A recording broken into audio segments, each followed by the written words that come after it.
Good morning, everyone.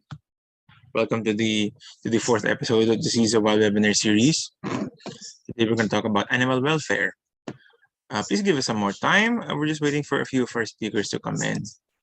But in the meantime,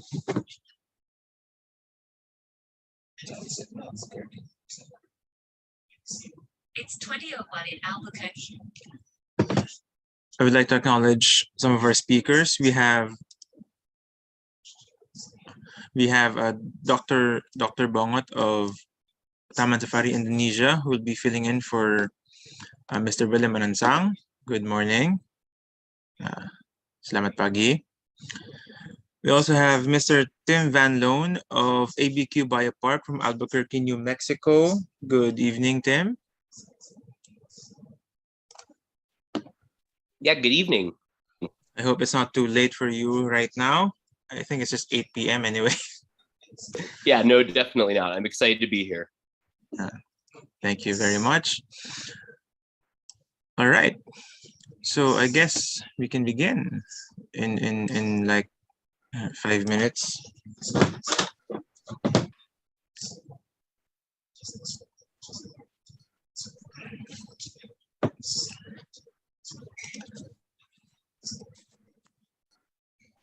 Right.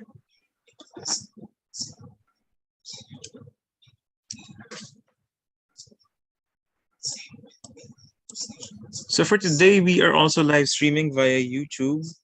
So if you have people who may want to see the webinar series, we will always be streaming either via Facebook or YouTube.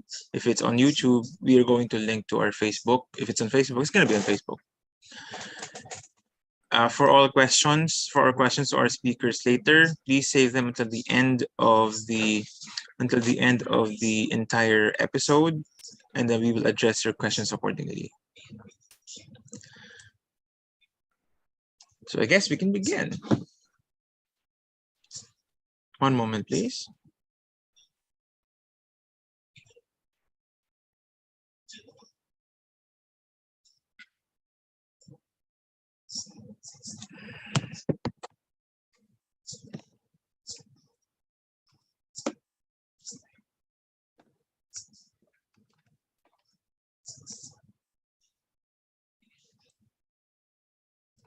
Okay. So it is 10:04 a.m. here in the Philippines. So we can begin our webinar series now. All right, salamat datang, mingalabar, sinchao, swatikap, chao-an, annyeonghaseyo, ohayo gozaimasu, good morning, magandang araw po sa kanilang lahat.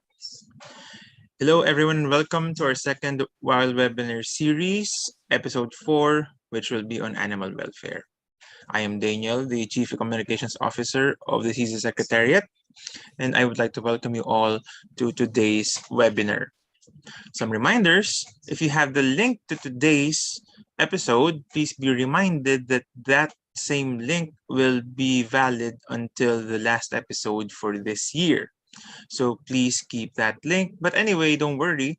If you are on our mailing list, we will send you the link again. So no problem.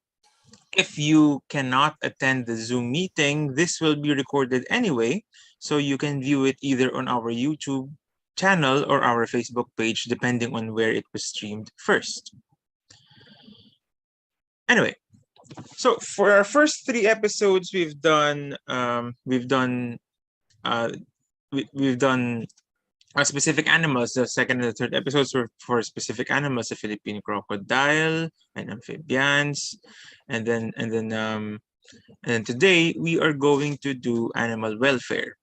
The modern zoo has evolved from the menageries of old. The modern zoo used to be a mere repository of animals, and there are moves now. There are continuous moves now to get the modern zoo to evolve from the menageries to actual educational institutions. Because the key here is to form some form of consciousness in visitors, so that they will be able to appreciate the importance of conservation. So we have 1, 2, 3, 4, 5 talks for today.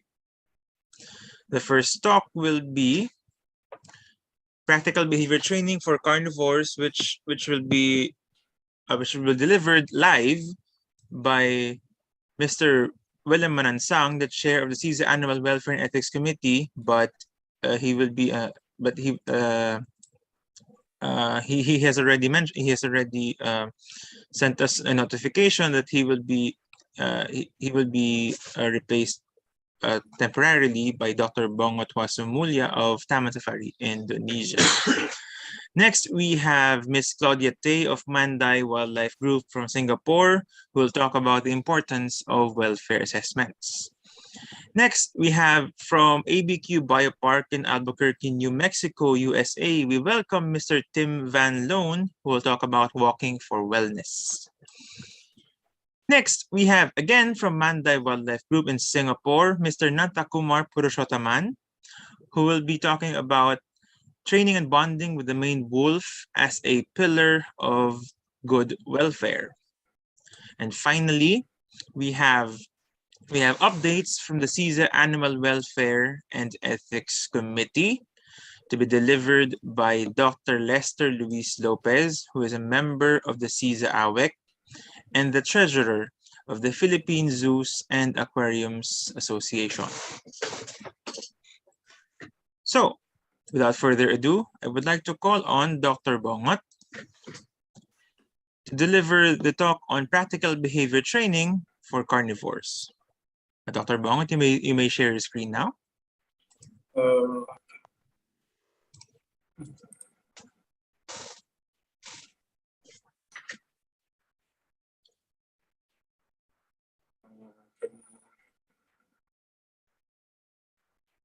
Okay, can you see my screen now? Yes, it's working. Okay, thank you, Daniel. Good morning from Indonesia, everyone. I would like to convey an apology first from my deputy directors, Mr. Willem, that was supposed to deliver these presentations, but he was unfortunately could not attend due to another meeting. Welcome also to everyone on this wild webinar series. On this opportunity, I would like to introduce myself. My name is Bongot. I'm a veterinarian from Taman Safari, Indonesia, Bogor, and I will share you presentations about practical behavior training for carnivores. Far back, the purpose of carnivore trainings is usually such as for menageries and then domestication, usually for small wildcat, ferret, otter, and etc. And also as a working animals, for example, like hunting dog, and also as performers. But during the time, as Daniel mentioned on the beginning of this, the modern training already conducted by zoos or conservation institutions in all over the world, and shift the purpose of trainings into at least primary and secondary reasons. The primary reasons for training fall into at least 3 categories, such as physical exercises, mental stimulations, and cooperative behavior. This include operationals or husbandry related, such as for hand feeding, boxing, and then weighing, to shift the animals, enrichments, and also for the veterinary procedures, such as routine preventive health, to do vaccinations, and then this to reduce the use of dart gun, and also to use squeeze cage and anesthetic. And also, of course, to build a better relationship and to provide mental and behavior as well as physical stimulations. Others reasons to do a training is the one that more obvious to the public, such as for education program, entertainment, and also for the research.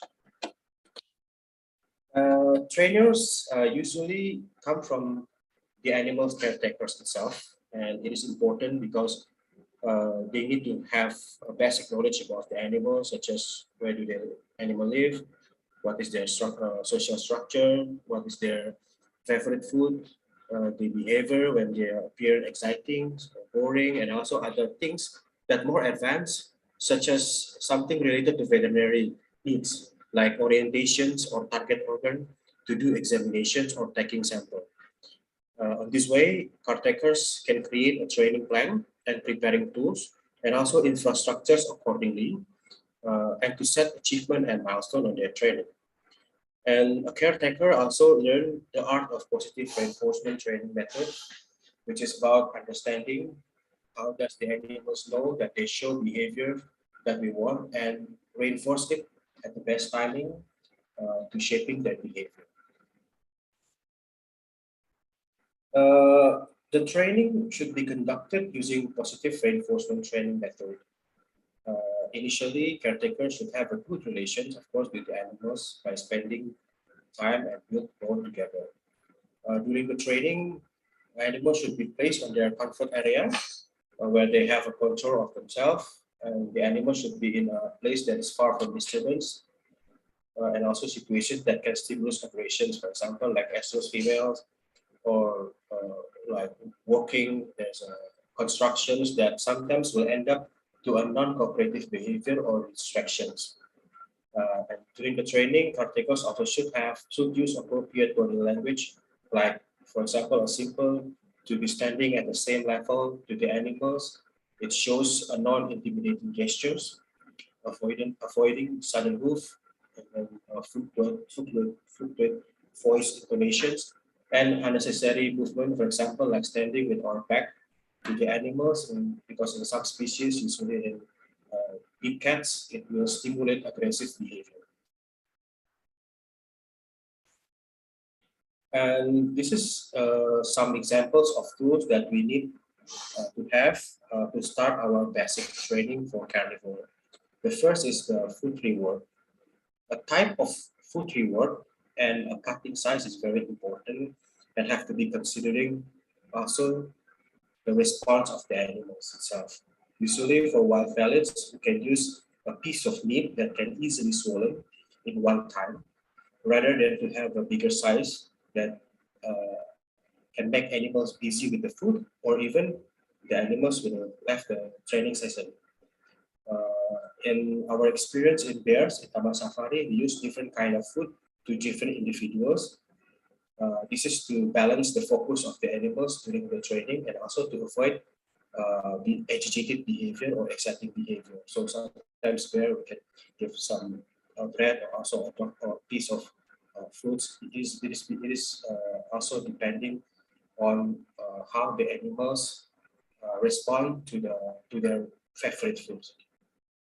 And anyway, you can always observe and choose what you want to give to your animals.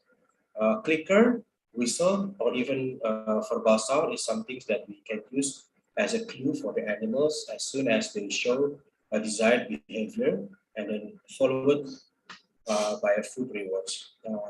This bridging technique is to help the animals realize that they show good behaviors and they know that something good will happen, which is a food. And then target stick or pole is used to give a directions or attentions to the animals, but in the same time make the animals focus and avoid dangerous contacts. Usually impact most, especially in big cats, compares if we use our hand as a target. And the last is training reports to guide you and then to make a note how far you've been doing a success training with your animals. Training infrastructure is very important, and training infrastructures are so set up by considering the safety of both, of course, animals and also the trainers. It's also considering the size and the risk of animal, whether the training will be done in free contact. For example, if you want to train dog or cat, domestic dog or cat, or protected contact such as a big cats that need more safety barriers and also appropriate supporting infrastructures. While working with the small carnivore, you can use smaller cages or even transport cages. Training can be done also on their sleeping den. by modifying an opening or a window, or also you can set up one of the sleeping den, yeah, and move to the modified sleeping den if the animals want to start their training. This facilities is designed or modified for a specific behavior or manipulations. For example, a larger access or windows, as you see in the pictures, can be set up to train the animals in more advanced works such as genitalia check, body part check, ultrasound, or even a blood draw. And then multiple access or windows is also preferable so that the trainer can have access to particular body part without causing discomfort to the animals and a dangerous risk to the trainers. So this picture is illustrations show you how the caretakers can work with genitalia examinations and also ultrasound check using a modified squeeze cage in giant bar.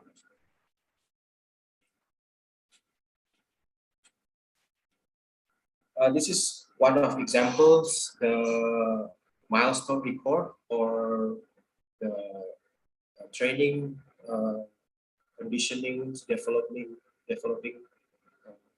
progress in Taman Safari Brigade. As you see that there are 26 animals, which is Bengal tiger, that trained to particular criteria. For example, a simple like tiger training, and then show paws, touch the paws to the bars, and then to have another criteria that trainer can touch the animal's paw and then sit position, touch their legs and pelvis, touch their tail, doing body weighing, introduce a blood needle, and also a blood draw. And then with this results, every animals the trainer have to always to repeat the training consistently, even though the animals have already shown a 100% progress of the training. So this is some general training pointers that I would like to share you. In a positive reinforcement-based method, animals are rewarded with something they like for responding appropriately to our cues or commands, and then we are going to have training animals volunteering cooperation in the process. Reach, as I mentioned before, is a signal that is to be paired with the primary enforcers, which is food or treat. And then the bridge itself, we can use a clicker or whistle or verbal like good as a bridge. A target is an object that the animal is trained to touch or to focus on. Targets can be made of a various objects, for example, like stick or bamboo or clip that you can attach to the caging material. And then that target is become a reference for the animals to touch with their body part, for example, like foot, arm, chest, back, ear, nose, etc. Everything that you want to animal show to you. And then shaping or successive approximation is the process by which behaviors are taught. Shaping consists of dividing a behavior into small steps, then turning to each step at a time until the desired behavior is achieved. This is some basic step guideline that usually used by the caretakers to train their animals, starting with the target training, cue or command. And then usually if we start with the target training with the pole stick, animals will be showing confusion. What should I do with this target? Do I have to bite it? Do I have to get close it? Do I have to be afraid of it? And then in this time, the caretaker have to be observe the behaviors of animal. If they are not focused on the target, have to release the target first and then give a food to make the animals calm. And then if eventually the animals just only incidentally sniff the target, then you can make a bridge and then directly to give a reward. This is if it's in a good timing, then by the time the animals will understand that this behavior is actually end up to something good, which is a reward. And this training you have to do again and again until the animals achieve the behaviors that you want. And then after you finish with one criteria, you continue with other criteria. For example, not only sniffing the target, but also to touch the target with nose with some particular durations time that you want. And then another again to give a reward again and start the cycle again until you finish shaping the behavior that you want. So on this opportunity, I would like to also invite everyone to Taman Safari Weekend, which all of us will see the demonstrations of live demonstrations of tiger training in one of our park in Taman Safari Bishop Weekend. So I will close this presentation first, and then my colleague from Taman Safari Brigade will show you the live training from our facilities there.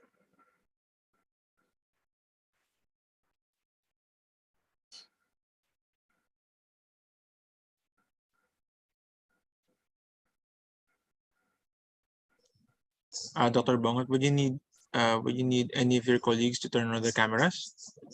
No, Here. it is on one of the participants named Taman Safari Brigade. They already Spotlight them. Yeah, thank you, Daniel. Okay, colleagues, you can start there, please.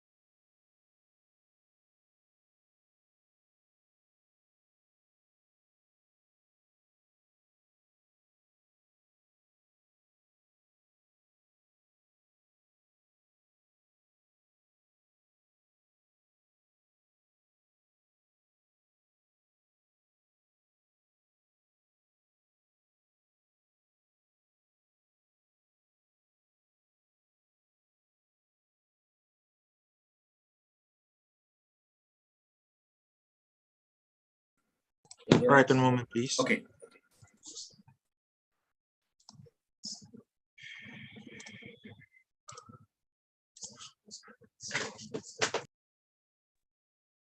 Okay. Okay, thank you so much, Mr. Bongot. So here we will show you how our team do our training and conditioning for our tiger with positive reinforcement.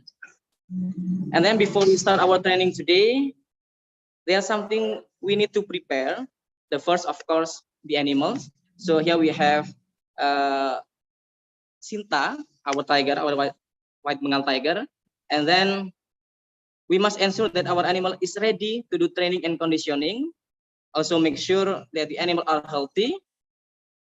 And then the tools, about the tools. So I will show you the tools we use.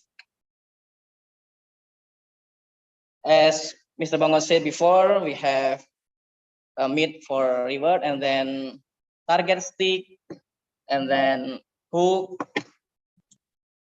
clicker, needles, and then alcohol, and others. We use this target to attract the animal focus. And then we use the hook to take the tiger tails.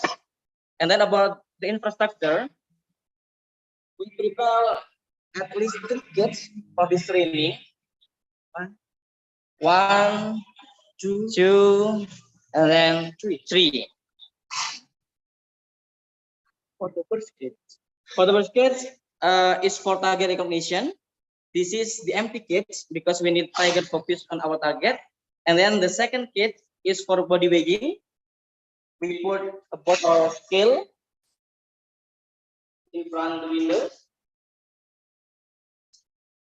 And then the third kit is for ultrasound or blood draw training.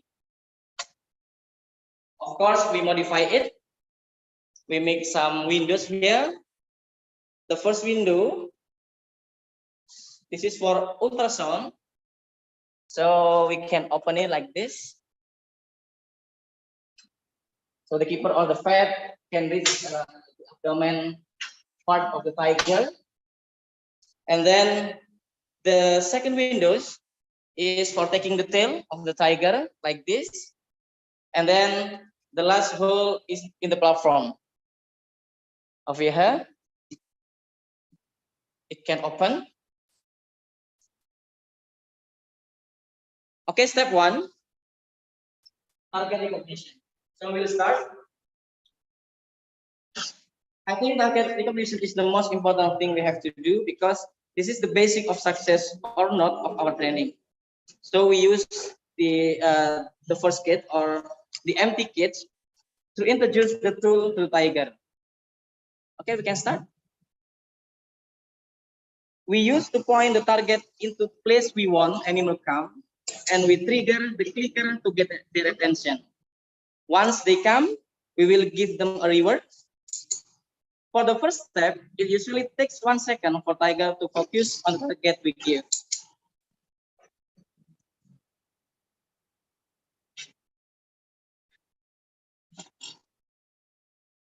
Slowly but sure. We have to get the tiger's focus first.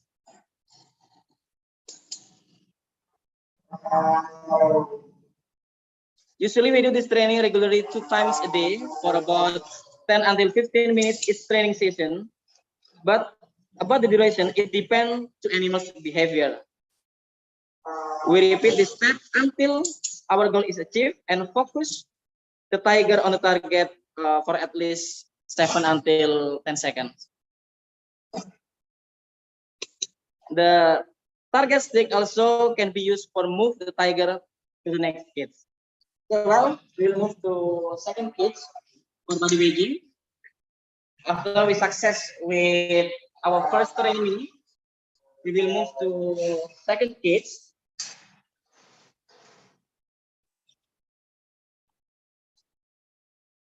As I said before, we modified the second kit. We put the platform or the scale in front of the door, so the fat or the keeper can easily reach the tiger. Okay, you can see the first keeper, like before, will attract the tiger to get the focus.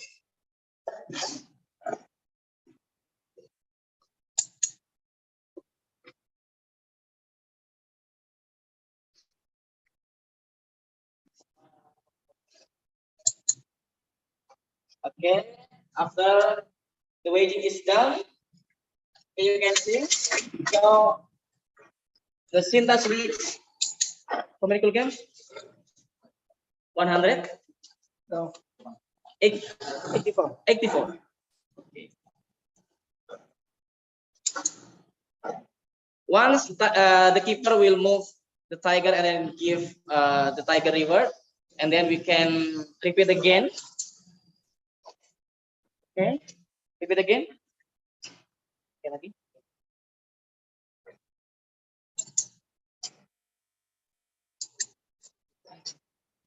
Yeah.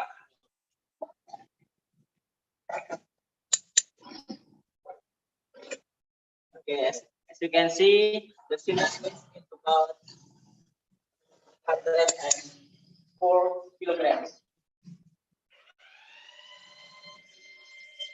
Okay.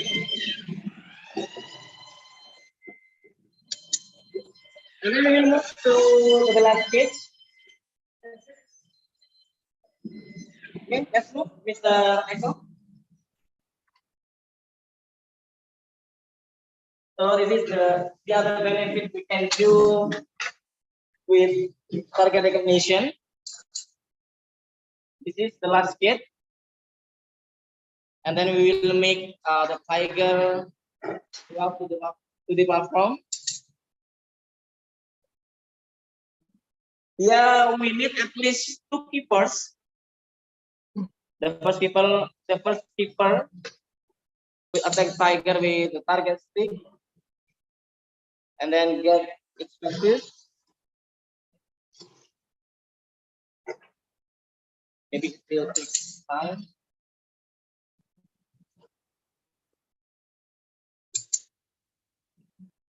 We wait until she focus and comfort with the platform. Yes. Okay. Okay, and then the second keeper or the pet will start to check the abdominal part of the tiger.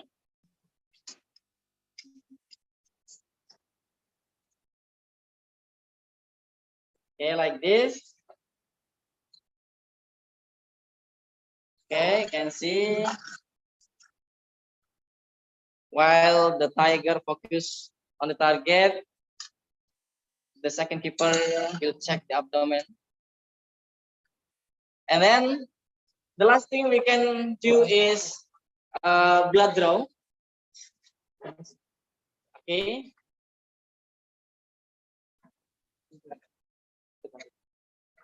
Okay, we will close first.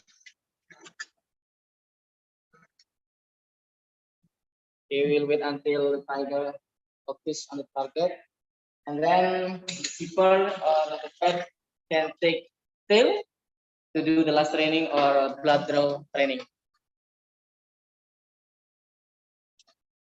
Okay, the keeper take the tail using a hook. Slowly.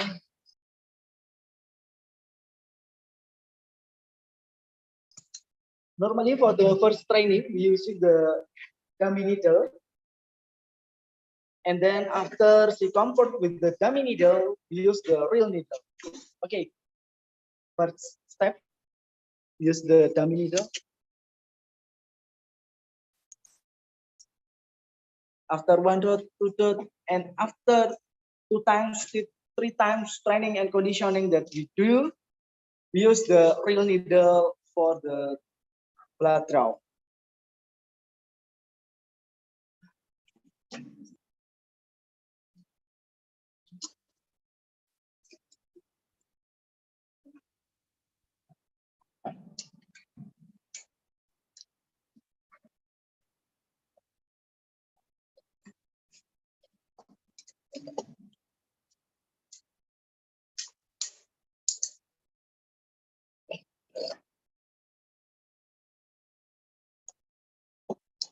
Okay, because our goal is for the blood draw, so this is the end of our practice.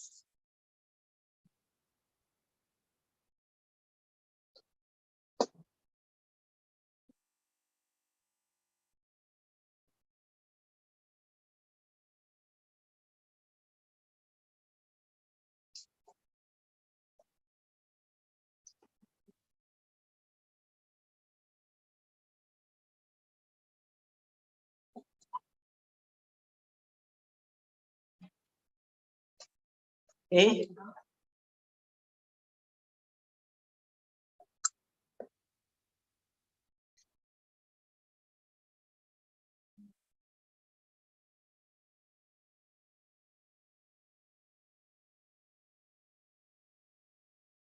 Okay, we collect the blood.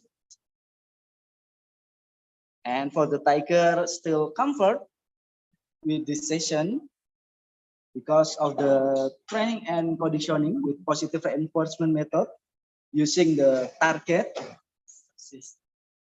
Yeah. Because the focus of the tiger at the target. Okay, it's done. Okay, that's all for our practice today. Thank you so much for your participation. And then we will back to Mr. Bongot as speaker. Thank you, Mr. Bongot.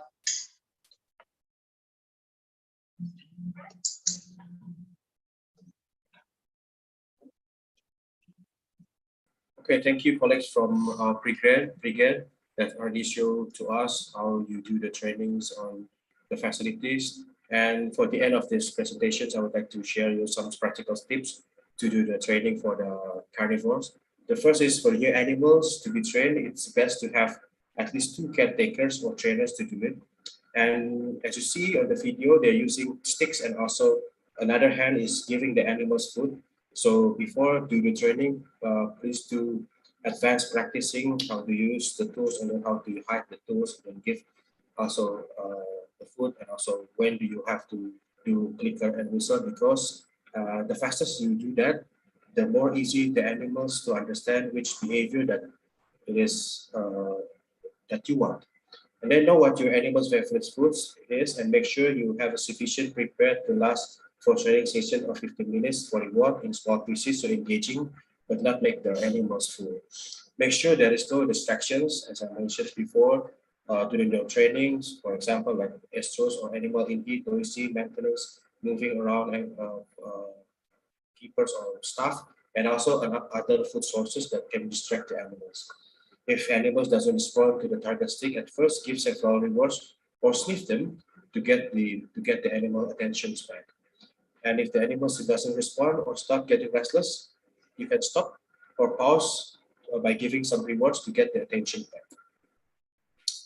And again, and then make sure that the training is fast-paced and not slow, such the animals will lose the interest. Make sure the animal has its eye on you and your eyes also on the animals when presenting the target stick or giving a cue, so it can respond appropriately. Don't show the stick or cue when the animal is looking away or unfocused. For new animal trains, once it has successfully respond or done with what we ask for, repeat it several times. And then make sure the training is done in logical step by step manner. You can start with basic and work with the way the more complex. For example, you can break down a key basic step for tiger, like that lying down calmly near the mask or window opening. Allow another caretaker to touch with stick or with hands in a specific area as long as safety. Then train for tail handling until pulling the tail out of the opening, as you see on the video, followed by desensitizing with the blood needle, and also alcohol and swab, because it have a very different sensations with the animals. And do these sessions many times before you can use actual needle to do the blood draw. And all the while, make sure every correct response is rewarded both by bridge, clicker, whistle, or vocal sound, and then give a treat. And then in every sessions of training, you always have to notice that end of sessions it's more rewards you can give to the animals before you exit the sessions. I think that is all that I can share to you. I hope this presentation will be. Thank you so much, Daniel. Thank you very much, Dr. Bongot and the team from Taman Safari Prigen. As you can see in the chat box, it's really impressive, and I'm personally impressed with the conduct of the training, and it looks like something I would like to do myself. Anyway, so thank you very much to the Taman Safari team. Up next, we have, let me share my screen first. Right. Up next, we have Miss Claudia Tay of Mandai Wildlife Group from Singapore, who will be talking about the importance of welfare assessments. One moment, please. Good morning, everyone. I'm Claudia from Mandai Wildlife Group, and I'm here to talk about the importance of welfare assessments. So firstly, thank you very much, SEAZA, for having me here. I'm really excited to talk to all of you about this. So let's go. The first question that we have is, what exactly are animal welfare assessments? Animal welfare assessments actually originated from the assessment of the welfare of farm animals. And at that point in time, they were looking at something called the 5 freedoms. So with 5 freedoms, that concentrated a lot on making sure that the animals were free from hunger and thirst, that they were free from stress, and that concentrated primarily on making sure that the animals were not experiencing negative welfare. But they were not exactly looking at whether the animals had positive welfare, and that's where we have the 5 domains model. So animal welfare assessments are essentially audits. They look at the current state of the animals, and this is important because the assessments do not tell us how the animals are before or after the point of assessment, but actually how they currently are. And also, this is an evidence-based way of assessing the welfare of animals. Essentially, animal welfare assessments are a tool. Welfare assessments can be done at different levels. As you can see, starts off from industry to institution to group to individual animal. So for industry assessments, this is where they look at the entire industry. You can have broad assessments aimed for industry, in our case, wildlife institutions. Next, you have institution level, and one example that we may be more familiar with is the SEAZA certification program, where we assess the animal welfare at the institution level. The next level we can look at is the group level. Now this is tend to be used if you have a group of animals that you find hard to differentiate. So an example of this is a large school of fish, a large group of insects. It's very hard to tell individual, and so you would do the assessment for a group of animals instead. And of course, down to the level which is individual, where you'll be able to identify individual animals and do the welfare assessment for that.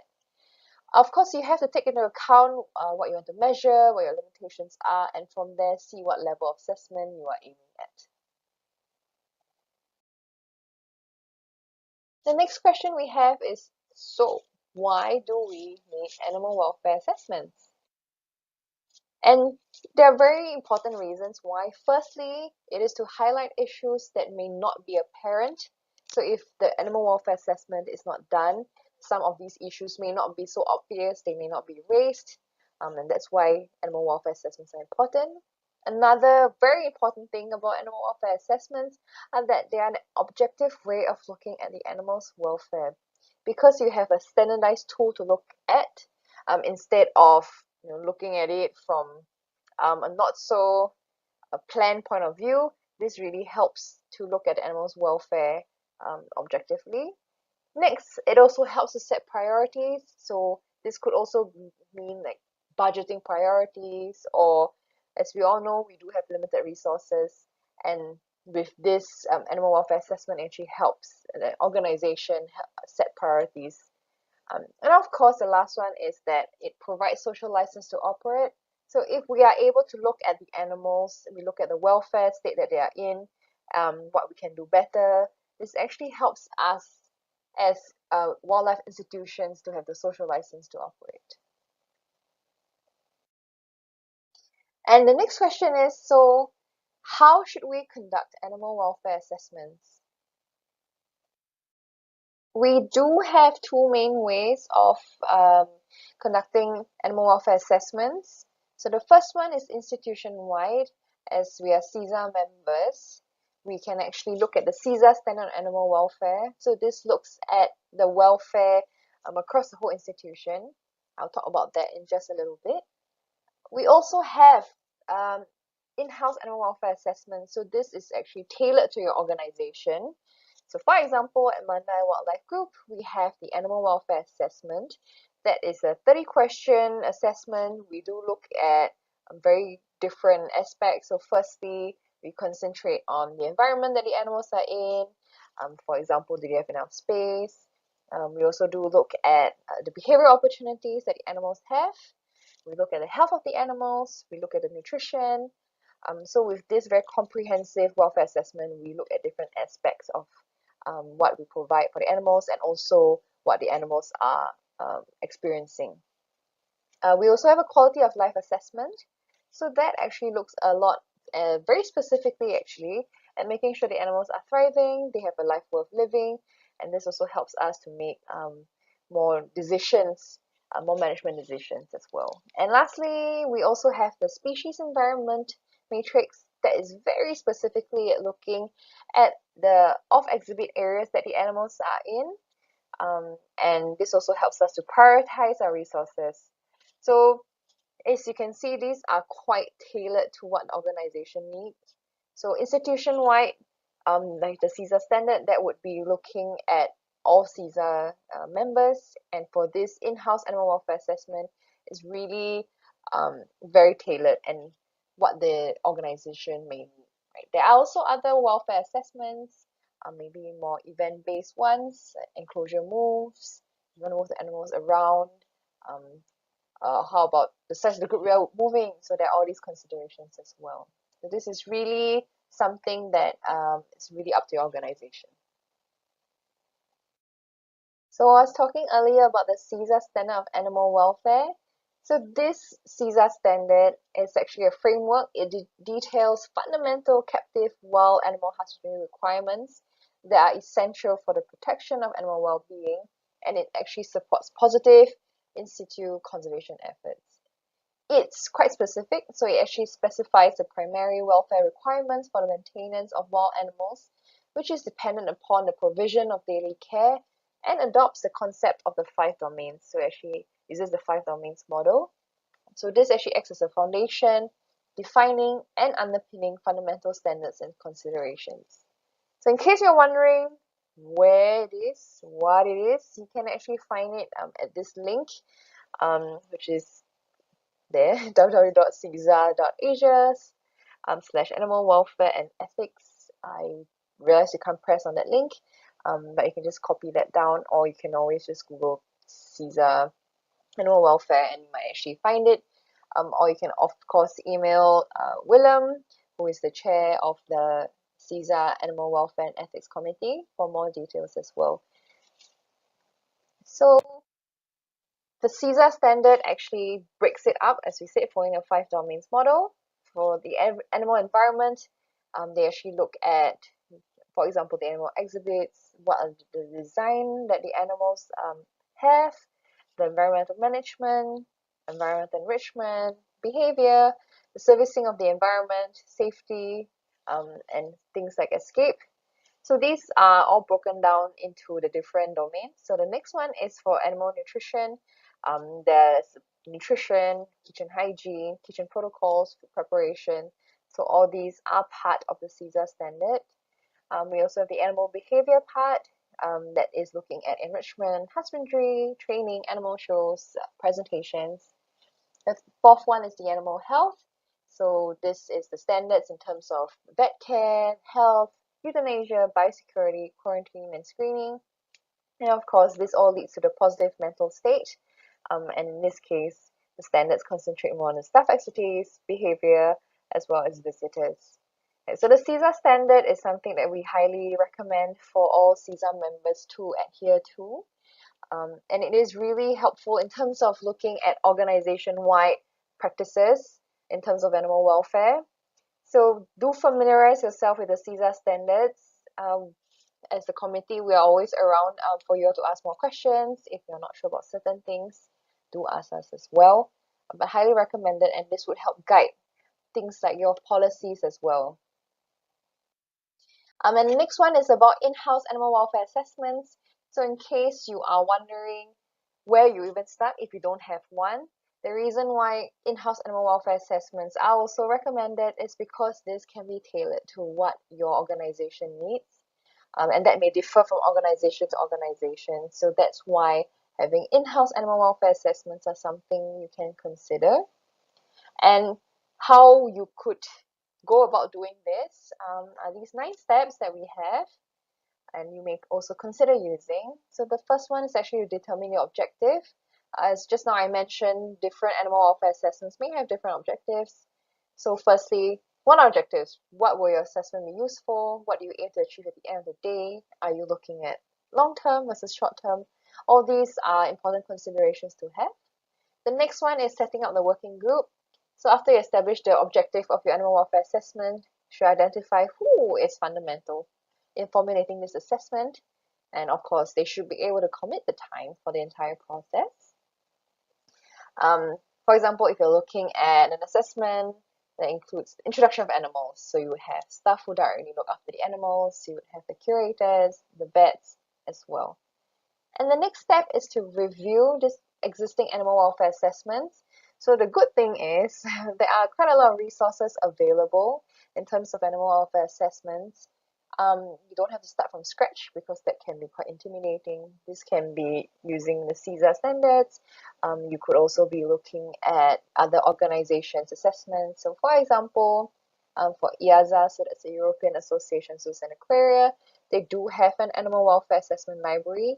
So for example, the Mandai Wildlife Group one is there as well. You could also look at scientific papers, general searching. So it does help a lot if you are looking at other animal welfare assessments to help guide yours as well. And after that, you could decide on indicators. Are you looking at resource-based versus animal-based indicators? So for example, are you looking at what you provide for the animals? Are you looking at what the animals are showing? So that really helps as well.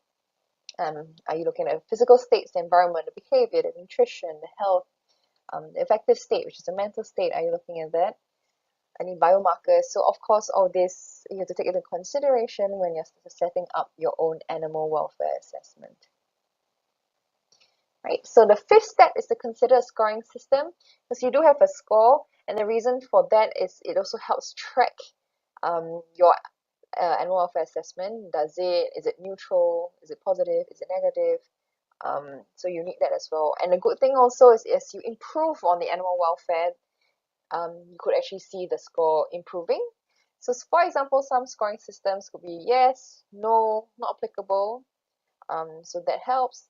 Or you could look at a scale. Is it 0 to 2, 0 to 5? 0 will always be not applicable in that case. Then maybe 1 being okay or not okay, 2 being. So it really depends. You have to determine the scale as well. Right. What is positive? What is negative? What's the scoring system like? You could consider that, and what works for your organization. Right. The next step, which is the sixth step, is to create a prototype. So after you consolidate available resources, you actually come up with a prototype. So this is the initial animal welfare assessment. You would go through a few rounds of feedback. It's really good to ask other people's opinion as well. And once you have a prototype, the next step would of course be to trial it, and that's when you try. So this helps you perceive it from the user point of view. You can ask people who would be actually doing the animal welfare assessments to do it. It highlights what works, what doesn't. And the next step, of course, after that is to go back to the drawing board and edit the prototype. So after you receive all the feedback from people who use it, what their opinions are, then you could regroup and then discuss any problems. So what was done well, you can keep that. What you felt could be done better, you could change that as well. So on our side, we have gone through, we had a prototype, we changed that, and even then, we went through quite a few versions as well, because as people do, they will have more questions, and then you can refine it further. Right. So once you get that, then your assessment is born, and you can start using it. And of course, the next step for that would be having to train staff to use the assessment, and that's really important as well. Right. So if you have that, then you have your in-house animal welfare assessment. So the conclusion is it may be very intimidating in the beginning, but that's okay. You can prioritize which animals should be assessed first and slowly expand the number of assessments, and you should also reassess the same individual or groups in the future. Right, so thank you all very much for listening to this. If you have any questions, please feel free to ask. If not, then thank you all very much.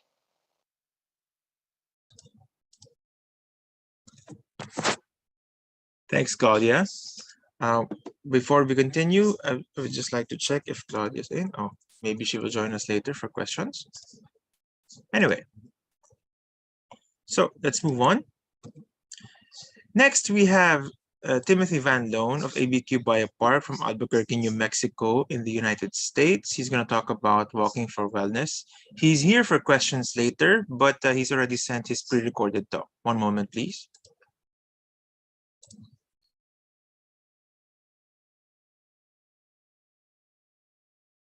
Hi, everyone. My name is Tim Van Loan. I'm the Animal Welfare and Behavioral Training Manager at the ABQ Biopark in Albuquerque, New Mexico in the USA. And I am so excited to be here talking about walking for welfare with our Komodo dragon at the Southeast Asian Zoo Association's Welfare Roundtable this month. So let's dive right into it. Oh, if I can get it to go. So like I said, my name's Tim. My background just very quickly is I've been working with animals for over 15 years now. The majority of my time has been spent working with free-flighted birds for Steve Martin's Natural Encounters. So obviously I love macaws, but working with free-flighted birds who, if you don't read their behavior well enough, can just fly away, really taught me about reading behavior. And as I've grown in this field, I've really started incorporating animal welfare, as that's become, obviously a key component to knowing how our animals are doing. So merging the two worlds of behavioral training and animal welfare have been really important for where I'm at now at the ABQ Biopark, especially as it relates to our reptile collection. So over here on the right, you can see Inda, she's our 8-year-old Komodo dragon. She was only 5 years old though here in this picture when we just started training with her. And of course, I'm going to go into more detail about her training and why we trained her. But when she did arrive, I just want to say, we noticed her personality and the fact that she was very relaxed around her keepers. She really was just the right tool for the job to do the kind of training we decided to do with her. And so, I'll get into more about who Inda is as a Komodo dragon. But first, I want to pull the lens out just a little bit and talk about welfare in general. So here at the Biopark, we use Maslow's hierarchy of needs and the 5 opportunities to thrive as our framework for our animal welfare program and our assessments that we do.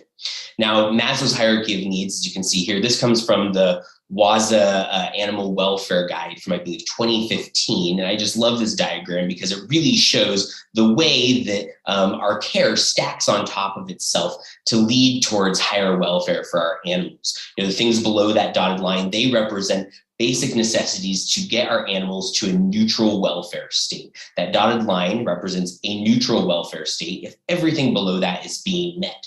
Then above that dotted line, we see our animals start moving into a positive welfare state when their social needs, their mental stimulation, and their ability to choose in their environment are met. And I, of course, love the imprinted tree that goes over the top, showing that, all the things that go into care are the roots and the trunk of the tree. Once we get beyond that dotted line, we see the canopy and the birds actually flying free, doing what they do best, a natural behavior that would showcase to us maybe high welfare for these birds.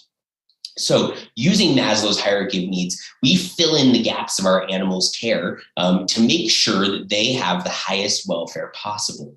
So when Inda came to us, we looked at her as a Komodo dragon, as well as her exhibit, which you can see here in this picture, to really decide what were the opportunities a Komodo dragon needs to successfully thrive in our care. So you can see in this exhibit, it's fairly complex. There's a water feature in the front. There's a lot of different substrates throughout it, living plants, skylights that open to the outside. You can see Inda sitting there right in one of those skylights basking. Behind the rockwork at the back, there's also a back holding area that does have extra UV lamps in it with full spectrum lighting in it. Now, of course, all this is great, but we, again, saw some gaps in the possibility to give Inda the best care possible to really help her thrive in our care. So things that we are considering over here on the left are Inda, the Komodo dragon's ability to access full spectrum UV light, UVA and UVB. There are several studies that show that reptiles don't necessarily absorb as much as they should or as much as they could when under full spectrum bulbs, that in fact access to natural light provides them with the best opportunity to absorb and metabolize that UV and metabolize it into vitamin D. On top of just full access to full spectrum UV, giving Inda basking opportunities is important. Obviously, she's doing that in the light right there, but there's only select places that it can be done, and it moves throughout the day as the sun moves. We also were interested in giving her shed removal opportunities. Of course, that's different substrates to rub on, access to water like she has here, but different substrates that she can rub her body on and remove excess shed. For all reptiles, weight management and exercise is extremely important. So giving her the opportunity to have the best opportunity to exercise was something we identified as maybe lacking in this exhibit. We also wanted to make sure she had the ability to have a ton of her, every single sense stimulated, whether that's olfactory, visual, tactile, which again could be done in this exhibit to an extent, but we saw opportunity to do better than that. On top of that, the last three are mental stimulation, her ability to have choice over her environment, and her ability to control her environment. So each of these things exists within this exhibit, but we identified places within each of these categories that we could expand the opportunity. And like I mentioned at the beginning, Inda being the right tool for the job, being a Komodo dragon who was tractable to her caretakers, engaged in training, and very calm in demeanor, she seemed like the right animal to be trained to walk on a harness, walk out of her exhibit, and access outdoors. So that's exactly what we started doing. It began in her exhibit with target training her, putting a lot of reinforcement history onto that target stick so that she would follow the target anywhere around the enclosure, with the idea that when we moved outside the enclosure, she would have a strong draw to that target. There'd be enough reinforcement history on that target that no matter the stimulation happening in the environment, and especially in a novel environment, she'd be willing to go to that target. Now, on top of that, we, working with a Komodo dragon and based on some experiences we'd heard from other facilities, we knew that we wanted to train tactile reinforcement as a secondary reinforcer. Now, what that means is we actually started on the big log here, training her to go up on the log. Then using food, we would pair that very safely with tactile, scratching her on her back away from her head while reinforcing with food, a primary reinforcer. We know that tactile became a secondary reinforcer because we saw using tactile, scratching her, increase behavior and maintain behavior. Of course, if we had seen any adverse reactions, but then also if we'd seen behavior not maintaining through the use of tactile, we would have known it wasn't actually a reinforcer. But pairing it with that primary reinforcer, conditioning tactile as a reinforcer, we definitely saw that Inda was open to us scratching her, and that when we started using tactile in that way, that it maintained the behavior and it increased it actually. So we used that tactile to then train her to put the harness on voluntarily, like this. She slides her head right in on her own. Then the keeper steps back around her head. You can see she's always interested in the keeper. Safely steps behind her, starts scratching so she knows he's there, and is able to clip that harness right in. Just like that. So the next step was training her to walk out of her enclosure. As you can see here, right behind her is the enclosure. She walks right out on her own and into this hallway that you see on the right. Now you can see Phil there, the senior keeper who's in charge of this training. He has that target stick and is at this point training into where to walk. That was a really important piece. It was showing her where we asked her to go. And so we used that target behavior to ask her to walk down the hallway and walk out into the areas that we were interested in taking her to. I'd also just like to point out the way that we hold the leash. It was very important to us that that leash was always slack, that it was a safety device. It wasn't being used to pull her in a certain direction. It was always used just as a safety device in case she was to go in one direction or the other that would be unsafe for her. We also never wrap that leash around our hand or decrease the length of it. So she always knows exactly how much leash length she has. Walking her down the hallway also leads us to the stairs. And so maybe if you have a dog at home, you might know that training an animal to go down the stairs can be difficult. So using that target behavior again that she knows, we were able to train Inda to walk down the stairs and outside the building. Now, before we bring Inda outside, another safety component was making sure that the temperature of the ground was safe, the UV levels were safe for her to be outside. Of course, we're looking to increase her welfare by offering her these walking opportunities. We don't want to put her in any situation that would actually decrease her welfare by taking her outside. So a lot of these metrics were very important to make sure it was the best, safest experience for her when we went outside. You can also see Phil here. Another safety precaution we took is using those long tongs to feed her and wearing those boots that cover his shins. And so we were successful in walking her outside using the combination of all those things I just talked about. And so I think this video really showcases some benefits to her welfare. So let's see. You can see it gives her the chance to be mentally stimulated and explore, rubbing around in those plants, olfactory stimulation through flicking her tongue, exposure to the elements by being outside, lots of different substrates. You can see that rock substrate and different sandy substrates. We even saw it activate her hunting abilities, as one time she actually found some duck eggs in a bunch of grass like that. And before we knew it was happening, she had gulped down one of them. You can imagine being reinforced in that way, though, led her to keep searching. So we see her doing a lot more wandering around looking, especially right now. Right now is a duck egg laying season. So has really activated a lot of her different senses being outside in this space. On top of that, like I said, it gives her choice and control. She is able to wander around anywhere in this large grassy area, and the next picture will also showcase that. And then at the end of the walk, she knows exactly where home is. We put a lot of reinforcement history on going home, saving some of her favorite treats for going inside. And then Phil is actually able to, at the end of the walk, use that targeting behavior to ask her to go home. And so most of the time, we only use food on the going home portion of this behavior. Going out, she leads us out in that area. She guides the walk, like I said, into the different areas that she'd like to go. And then going home is where we place food reinforcers on the behavior to really maintain the strength of going home at the end. And you can see she's bypassing all this grass, all these other things for those food reinforcers. And it looks to me like she's getting some delicious horse brisket there for going home.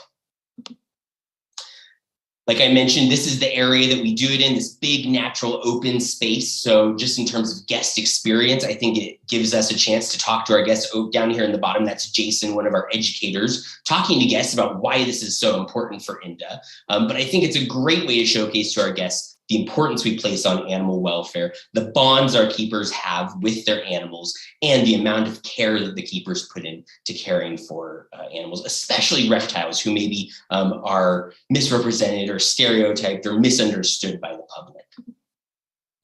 So with that, I hope it's pretty clear to all of you the benefits that INDA received by learning how to walk and how we were able to increase her welfare in so many different categories by training her to walk out on this behavior. If you do have any questions, please feel free to save them for the end when there'll be a Q&A, or you can go ahead and write down my email here, and I am always happy to answer questions. So thank you everyone for your time today, and I really appreciate getting the chance to participate in this roundtable. All right, have a great day.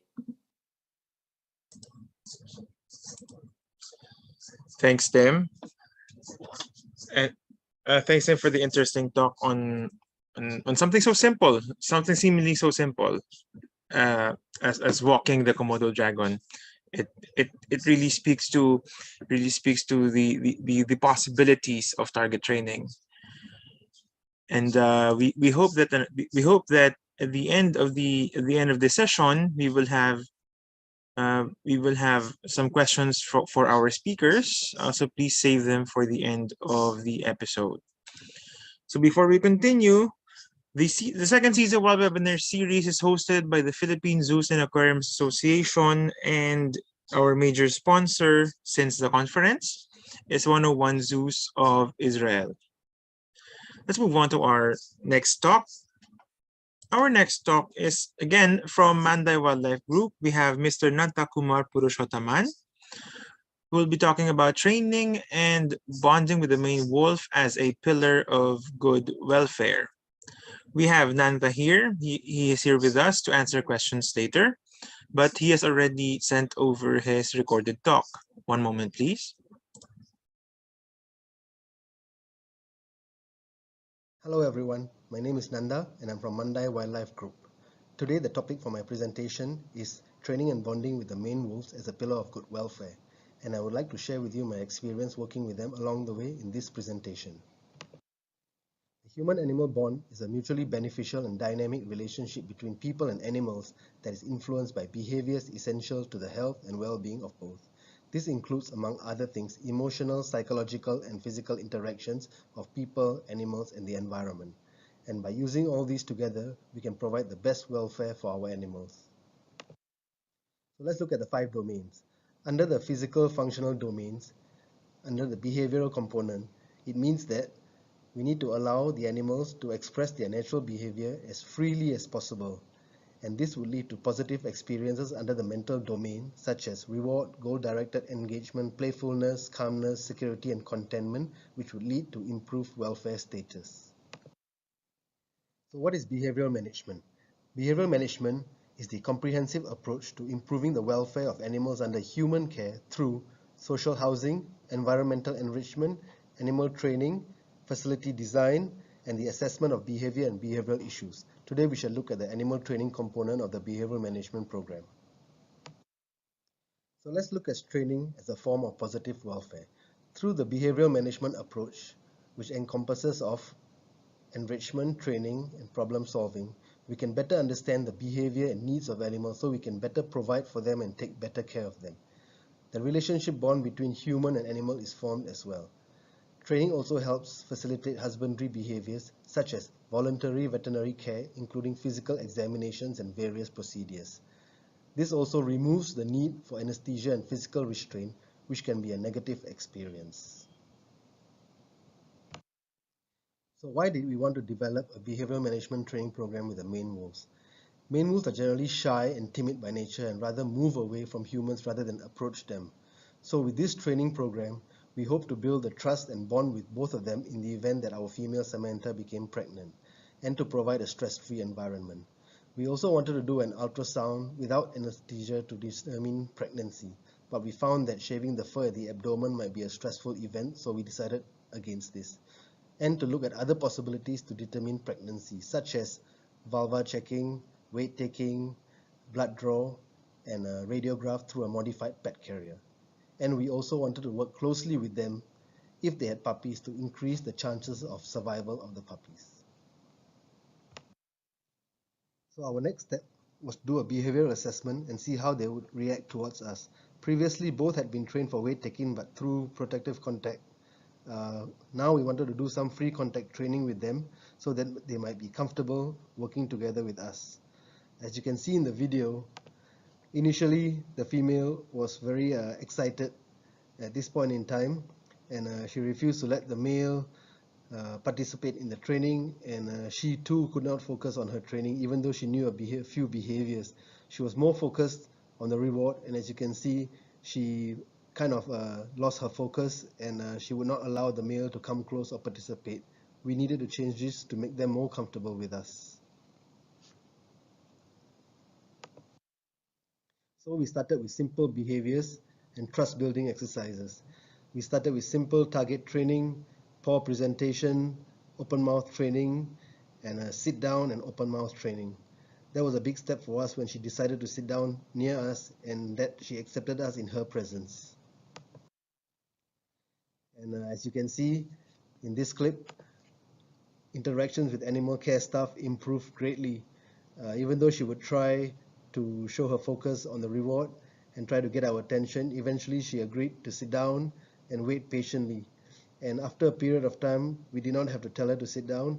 When the mask went up, she automatically sat down and she waited patiently for her reward without having to try to get it without us giving it.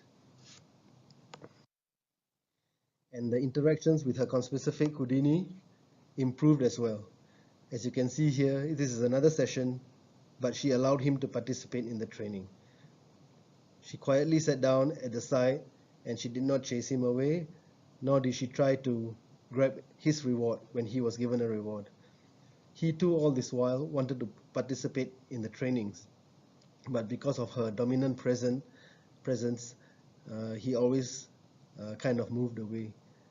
But as you can see, he too knew how to do the target, and he always was willing participant, and he learned a lot of his behaviors by watching her, which was quite impressive for us because we spent more time together with her than we spent with him. Initially, we used the conventional method of using target and clicker, but eventually we found that she would try to snap at the target once or twice, and we decided to use our hand and voice commands, so we kept the safety distance from them, and then we could be able to work closely and safely together with them. Training increases the types of desired behaviors. As you can see in the pictures here, we started off with grooming, hoping that it would lead to ultrasound, but then again we decided that shaving the abdomen would be an unpleasant experience. So we continued with the grooming as a way to get close to them. Vulva checking, she would position herself in such a way that we were able to check, especially during the breeding season, if there was any discharge showing that she might be on her estrous cycle. For the male, we discovered at some point that he had a fungus growth on underneath his paw pad, so we needed him to step into a copper sulfate solution. It wasn't easy, but because he had some trust in us, he obliged and he came forward, and we managed to heal that within 2 weeks, which was quite good for us. We also started taking temperature, inner ear and forehead temperatures of our female, especially before, during, and after breeding season, just to check if there's any fluctuating of temperatures, and we could use it as a gauge to assess if she was on the estrous cycle or if she was going to be breeding soon.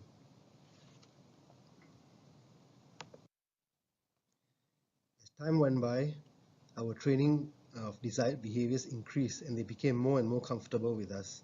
As you can see, we were able to do abdomen palpation, do cooperative feeding together with them, teat checking during the breeding season and post-breeding season, and even pet carrier training for transportation and eventually for radiograph training.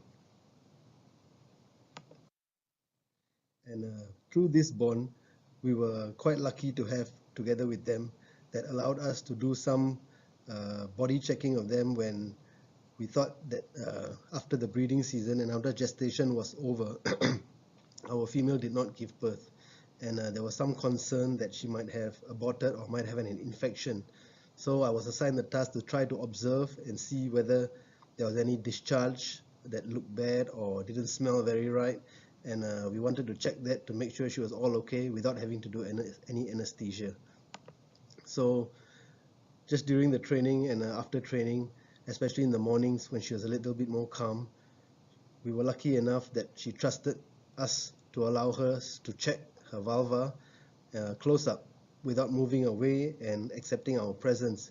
And as you can see in the video, she's quite calm, and we were checking for any greenish or yellowish discharge, and so we could update our bosses and the veterinary team. And we found that the discharge was quite clear, and appetite and her body condition was all okay. And unfortunately, she did not have any puppies, but more importantly, that she was well, and that the trust she had in us to allow us to check was quite amazing for us.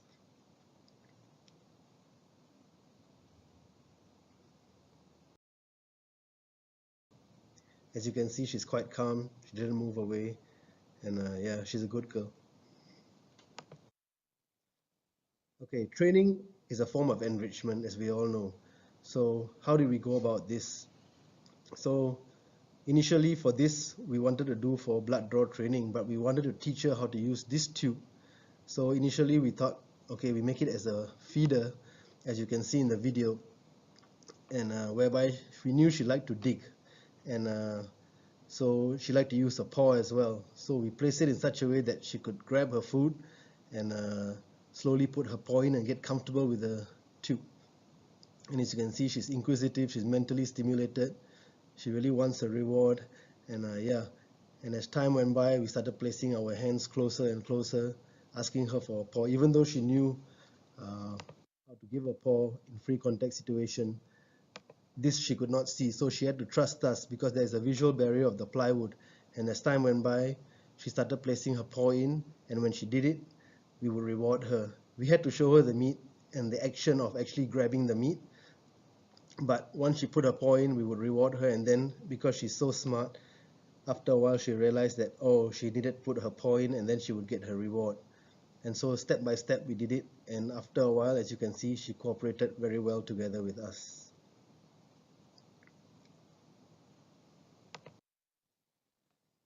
By using these tools such as enrichment, training, and problem solving, they all greatly enhance the strengths of each other, and through this we can develop any comprehensive behavioral management initiative which can provide the good welfare for our animals, especially under human care. So why is behavioral management important? It addresses governmental and accreditation regulations. It refines operation and management systems. It creates novel and innovative husbandry practices and enhances infrastructure and holding facilities. It also enhances public relations and helps the outreach program to spread the word of conservation to our guests and the general public. Okay, as part of one of our innovative husbandry procedures, as you can see in this video, we were training her for radiograph in a modified pet carrier. So we went through the whole process. As you can see here, all these trainings actually are built up of many other smaller trainings that built her trust with us and our trust with her, and for both of us to gain confidence. And we found that she liked to do this in the exhibit, where it's a bigger open area, no barriers around, and she had the choice and control of her environment, and she could participate or not. So we went through the whole process, and you can see she's always very excited for her training and for her rewards. And we got the veterinary team to come down and participate together with us. So slowly we got her in and out of the carrier, which was, by the way, used for transporting her to her new enclosure as well. And once she was in, we just closed it, and she was very calm. No signs of struggle or anything like that. And then once we were done locking up, we asked the vet to come around with his equipment. And as you can see in the background, Houdini is there. We never separated them for any of the procedures because we always wanted him to be part of the whole process of the training, so he would feel comfortable in the presence of us, the vets, and other keepers. And as you can see in this process, we are training our other staff, newer staff working with the main wolves, so she gets comfortable with them. And once she was inside, animal care staff would just condition her by giving her rewards, allowing the vet to place his equipment on either side of the pet carrier, and she was very calm. And this is a training event, and we'll be planning to do one for her very soon. And once we released her out, she just came out very calmly, looked around, and she just moved away. No signs of aggression, nothing. So we were quite impressed with this, and we were quite happy that she participated willingly. And the next one you can see here, this is where that tube feeder blood draw sleeve came into play. This is the blood draw training program we were doing for her, whereby we modified the raceway in such a way that she could come forward with her head. And as you can see, it's an open concept raceway, so she could move away anytime that she didn't want to participate. And we allowed the male to come and take a look as well, because we wanted him to get comfortable together with the vet's presence. And this took quite long for her to gain the trust of the vet, as he was a new person. But she cooperated, allowed us to prick with the needle and wipe the leg, and no struggle whatsoever. As you can see, she can't really see what's going on beyond the plywood, but she put her trust in us, and is quite a successful training program. So looking to the future, educating animal care staff on behavioral management is essential in ensuring that they have the knowledge and skills to carry out the work. Behavioral management programs require constant evaluation and revision as the animal population and species change and their needs change as well. Communication between staff members from various departments is important in ensuring the program is successful. And in conclusion, behavioral management programs should aid in improving the welfare of animals under human care and encourage natural behaviors. Animals under human care should be provided with choice and control over their environment. Consistent training programs that would aid in routine and non-routine procedures in order to provide optimal care, and adequate training and experience in animal behavior is needed according to each animal care staff's role. Well, that's the end of my presentation. All of the experience condensed into 15 minutes. But thank you for listening. And these are the people I would like to thank for helping out and always supporting and guiding me, especially my bosses, Dr. Lewis and Gurusamy. They encourage and push us to always do better and better for our animals. And for my team, Small Mammal 2 team, and Dr. Guillaume Douay for always coming down and cooperating with us and helping us out with all the different procedures. Vanessa, Salam, and Claudia for their behavioral management approach and guiding us along the way, how to set up and properly do our projects together with enrichment training and problem solving. Finally, I would like to say thank you to Samantha and Houdini for working and cooperating closely together with us. It was one of the best experiences ever. It's very hard to describe in words. So thank you to them again for being a good boy and a good girl. And thank you all for listening. I would like to leave you with a nice quote that may make you have some good thoughts. We should work with animals as if gates and doors weren't there, as if they could leave any moment they wanted. But if then they decided to stay and be with you, then you can say you have a good bond and the animal is truly interested in being with you. Thank you. Take care and stay safe. Please feel free to contact me if you have any questions. Thank you.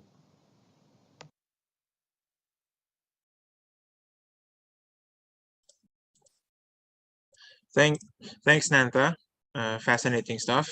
And I was personally rather surprised at you using your fist as the target. So I believe that you spent so much time with the main wolves, such that you were able to move on from the stick to your actual hand. I don't think you started with your hand unless you did, which would be even more fascinating. But anyway, thanks, Nanta, and please hang on. We will have a question and answer portion at the end of the episode. Right. So let's keep going. One last talk for today. Of course, we have to have some updates from the SEAZA Animal Welfare and Ethics Committee, and they'll be represented by Dr. Lester Luis Lopez, a member of the SEAZA AWEC and treasurer of the Philippine Zoos and Aquariums Association. Dr. Lester, you may share your screen now.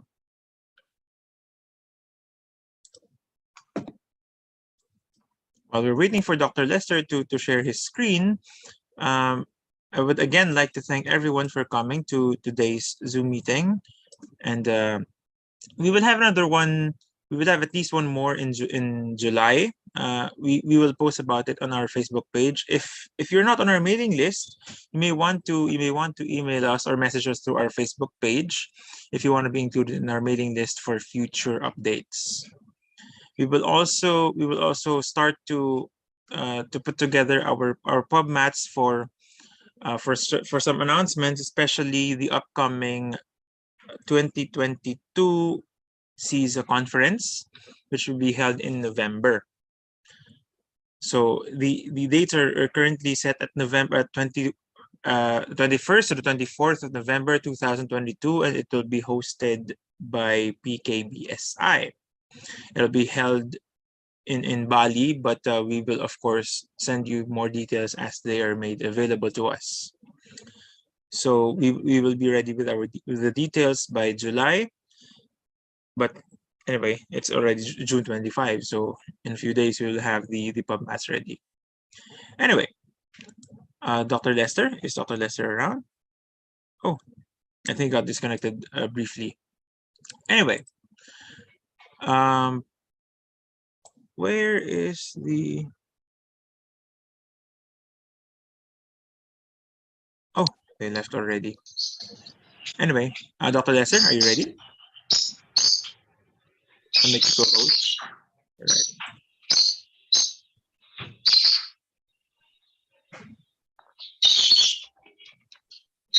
Let me just.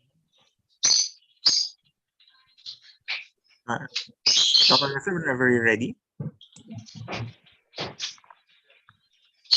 Hi, sorry. I have difficulty putting up the file. All right.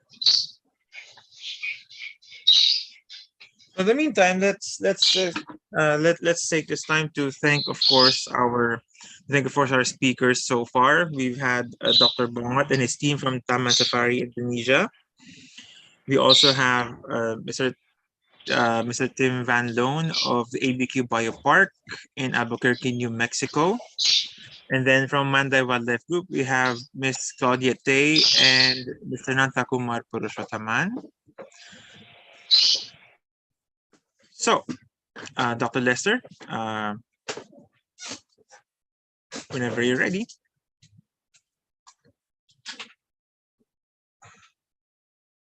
Also, You may want to view our previous episodes. We want to view the previous episodes of the web webinar series on our Facebook page. We will find a way to migrate all of them into our YouTube channel so that you can watch them in rapid succession. And also, earlier, Claudia mentioned that the SEAZA standards on animal welfare are on the website. So if you wish to download a copy of the SEAZA standards, I will share it in a bit.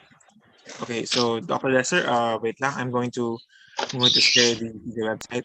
Okay, so this is a SEAZA website.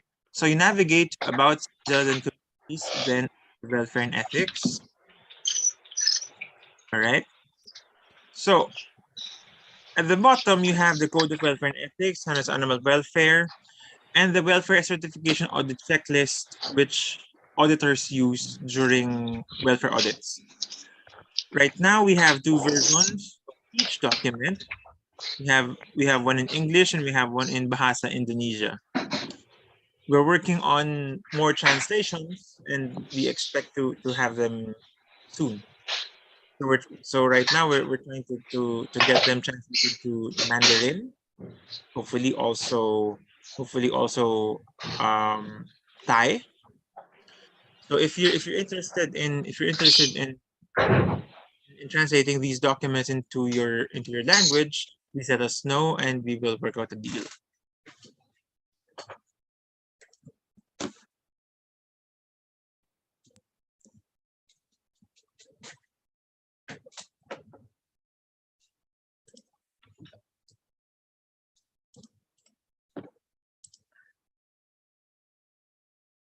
Doc Lester?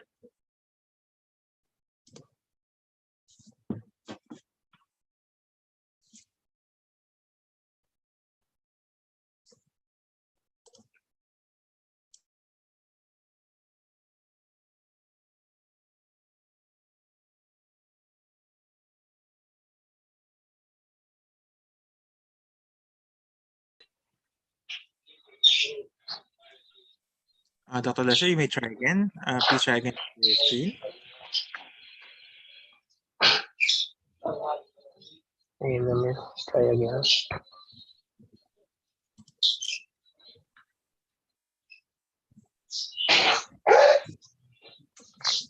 Okay, is it visible now? No, not yet. Could you try again?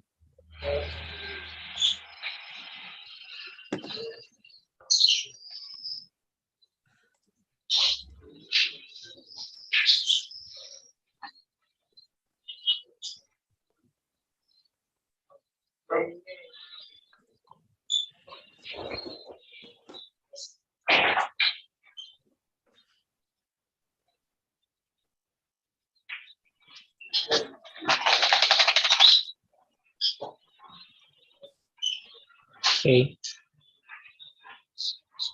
Is it sharing already? Not yet. Dr. Lester, not yet, not yet. Oh, I'm really sorry.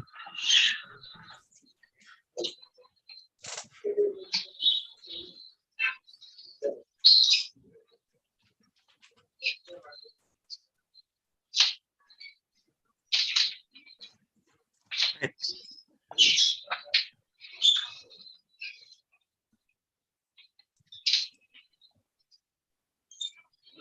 Dr. Lester, do you have the share screen function on your Zoom? Oh.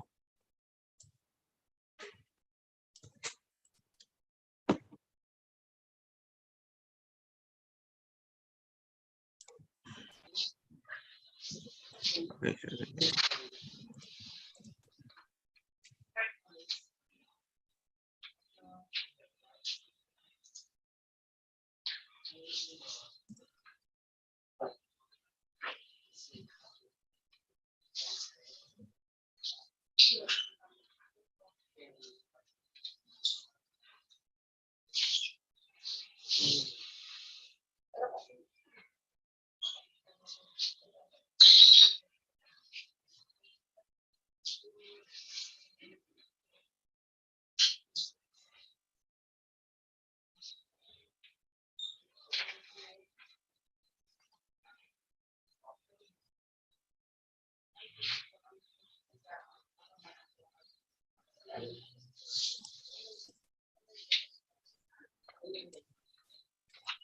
Sorry, Daniel. It's coming up as an unsupported document. Are you sharing a PowerPoint presentation? Yeah, it's a PowerPoint presentation. Okay. Okay, so our apologies. We'll try to fix this in the next 5 minutes. In the We meantime, start with the key please link. hold on.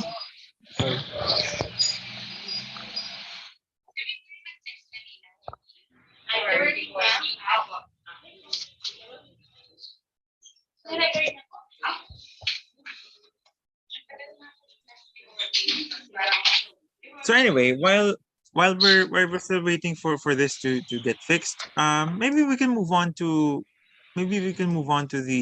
the question and answer in the meantime. Does anyone have any questions to our speakers? For our speakers, you may want to type them into the chat box now.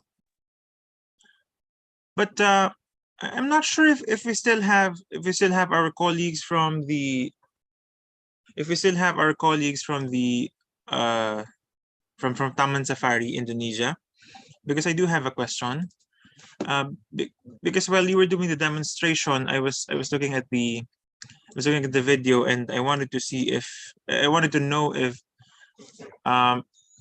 while you were doing the blood drawing from the tail, while you were doing the blood drawing from the tail, were you consistently giving treats to the tiger so that it doesn't get distracted and bite the keepers who are doing things to its tail? I didn't see that part of the video. Do we have anyone from Taman Safari?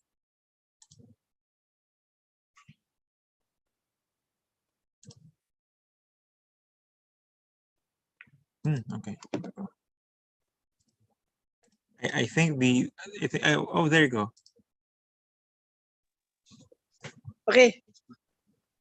Yes, Mr. For the blood draw in the tail, we consistent to do in the tail, not in the another area. So for the first method, we use the dummy needle for the training. 1 dot, 2 dot, 3, and until 2 months, we do like that. Yes, thank you. And so while you were doing the blood drawing, what were you doing to distract the tiger? Were you consistently giving it treats? Because while you were doing the blood drawing, the video was onto the tail. So that's what you were doing, right? You were giving it food the entire time. We focusing the tiger in the target. Of course, we giving the bridge positive reinforcement. This is the chicken. Oh yes. For the award. Yeah. Yeah. Okay. Thank you. Yes, this next question is for Tim. Good evening, Tim. Yeah, good evening. Hi, Tim. I just wanted to know, if any, have there been any obstacles you ran into while training your Komodo dragon? Yeah, I think that maybe the biggest thing is that we let her kind of walk for as long as she wants, and it's quite a ways from her exhibit. So there have been times where the walk has maybe gone on for 45 minutes to an hour, and she just wants to stay outside, which is totally fine with us. We have to kind of budget our time to allow that. Then that's why we ended up deciding to change up the different treats we use with her and save always something really different for when she goes back inside to her home, to really try and help us be able to control a little bit more how long the walk lasts, so that she always wants to go back inside. I think maybe one other thing is more with the public, that sometimes people they want to know, where can they go buy a Komodo dragon, or where can they go buy a big lizard like that, because we do have some shops here that actually sell really big monitor lizards. So especially having her on a harness like that, we make it maybe look a little easy. So we really talk to people about how much training has gone into it, and how special of an animal she is, that we can work with her that closely and have it not be dangerous. That's a good point. And actually some people may get the wrong idea that just because you can do it means they can do it too. This is a Komodo dragon. It's also a venomous animal, so people have to understand that. Right. Hopefully nobody's been bitten by the Komodo dragon. Yeah, no, we have had no one get bitten by it, and that's, you know, we're very that, like how in the video, she kind of turned her head around. We always make sure that her head is facing away from us, and that we're very careful in the way we interact with her, because oh, that's great, and yeah. Also this also sheds light onto the zoo, the modern zoo, as an educational institution, because if you do not have these interventions wherein you're telling people no, you shouldn't get Komodo dragons as pets, so that's your extra role during this process, and it seems like that's what you've been doing, right? Yeah, exactly. No, I think, it's kind of like parrots too. People see you working with them and they really think, oh, they'd make a great pet. But so another piece of it is how we walk her out into that very natural looking area. We didn't want to walk her to an area where people were really close to her, and it made it, feel maybe more like a show or like a pet experience. We wanted it to look very natural, to feel very natural, so that it maybe made it a little different than what someone could get at a pet store, or what it would look like if she was a pet. Yeah, actually, yeah, and I believe you made people understand that the harness is for your mutual safety and not because it's a pet, right? Yeah, exactly. Yeah, that's exactly right. Thanks, Tim, and fascinating stuff. Yeah, well, thank you. Thank you, Nanta. It's interesting. As Tim pointed out in his chat, he was fascinated by the free contact training with the maned wolves, and that's actually pretty fascinating to me as well, because I could only imagine the amount of effort it took for you to get to this point wherein you're using your hands as the targets. So if any of us in the zoo business would like to train similar animals, could you walk us through some obstacles we may expect, some difficulties we may expect when we do this? Yeah, sure, Daniel. Also earlier there was a question about buddy system in Mandai Wildlife Reserve, and I think from Fauzan from Malaysia, they asked about this and keeper specific. So yeah, we do have a list of dangerous animals that we do not work together with, but maned wolves are not classified as dangerous animals. You can still work together with them, but with caution, and it depends on how comfortable you are with them. And I've been with them for about 4 years already, and together with my team. So we understand their behavior, and those that are not comfortable, because yeah, they are keeper specific. They like some keepers and they do respond better to some keepers. And because the female is very smart, she knows how to get away with some of the keepers that do not really assert themselves. So you need to understand their behavior and be comfortable with them. And also there was another question about hierarchy, about group animals. Yeah, we have done that with otters as well. So with otters, you can do group training. There will be the dominant one and there will be the submissive one, but it is possible, but maybe in smaller groups, maybe 5 or 6 otters, because we have keepers doing weight training and target training, but they come one by one. So we can do that. And yeah, for your question too about using the hen as a target, yeah, well, actually that one, long time ago, we used to use target, and we used to use behind the mesh, behind the gates, right? So what we found is when we use the target, they couldn't really focus as well, and I couldn't get them both involved with the training simultaneously, because the female would try to block. She thought it was a toy and she wanted to play, but they do respond to the target. And secondly, when I started doing this, yeah, it took a bit of time to get comfortable. I wanted to free up both hands. I wanted both hands to be free. So the only way I could do it, so I could palpate the ball or to touch or to have some kind of contact, is to use my hand. It took some time for me to be comfortable with them, one for the reward and one for the actual touching itself. So we tried to, I did the primary training, and then I introduced the keepers to do this as well. And it depends on their comfort. So That's why I stopped using the target. And yeah, it's okay, you can use it too, but imagine if I'm one person doing it and I have to target as well. It's too many things. So I started using voice command and hand signals. So it came to the point where if I pointed to the ground, she knew she had to sit down. And because previously she wouldn't do that, she would sit behind, she would sit far away. And yeah, we had a lot of what you see in the videos are all condensed of a lot of time and effort spent together with them. It's just like the summary, you know.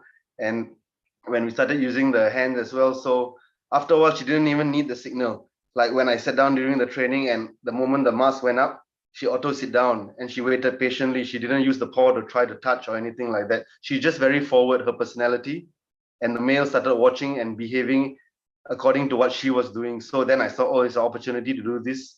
So that's why we did that. But yeah, I told the keepers they're not comfortable, they can continue to use their target. They can do it through protected, like you see the blood draw training, right? That has to be done through a meshed up area. But if you see on the back, it's open, so she can walk away if she wants. So that certain things need to be done through protected contact, or as we need to use tools and things like that. And it's also quite a good experience and it's fun. So yeah, it's a bit of a risk, but I got the approvals and permission to do this kind of training. So we just go through. Yeah, I have to be a bit careful. As you saw in the initial videos, she lose her focus very fast, but now she's okay, and she's also getting older, and it's better to be able to, you know, for older animals, if you have a good bond with them, if you need to treat for some reason, because most of the training that I really wanted to do is all leading to something that could take care of them medically, or it's not for just training with no purpose. I needed a purpose, whether we did the blood draw, whether we did the radiograph, whether we did ultrasound or body checking or weight taking, whichever, you know, even the vulva checking. We were very lucky that she responded like that. She could have just walked away or turn around or anything, but so it's all for me. I wanted to do something that could better take care of them in a medical way, so we provide the good welfare. That was my concept when I started this a few years ago, and it's just progressed from there. And then we have done other things, applied the same knowledge. I think if you had seen in my other SEAZA presentation with the clouded leopard blood draw, and my staff, they did the mass pump, civet, the pre-contact, the ultrasound as well, which led to 2 babies being born. So I try to encourage my staff, but yeah, we assess not every animal you can apply the same theories, the same knowledge as well. It depends on the individual animal. So we are lucky that some animals that we can work together like this. Hope that answers the questions. Thanks, Nanta. It really does take a lot of effort, and part of me is fantasizing about the possibility of doing the same thing you're doing, but with a tiger. But I wouldn't do that. Like, I wouldn't do that. Yeah. I wouldn't do that. It's highly unlikely. Yeah. So I think we have one question for you, Nanta, from yes, from Fauzan from Malaysia. They were asking if there are any obstacles or things that can make the animal lose focus and behave out of control, if you have any negative experiences while you were doing the training. Well, for them, the negative experience, let me recollect. The only thing about both of them, right, is their nature. Is they are very shy and they rather move away. So sometimes any sudden movements or maybe any anything that changes in the whole training program would affect them, especially if it's a new person doing.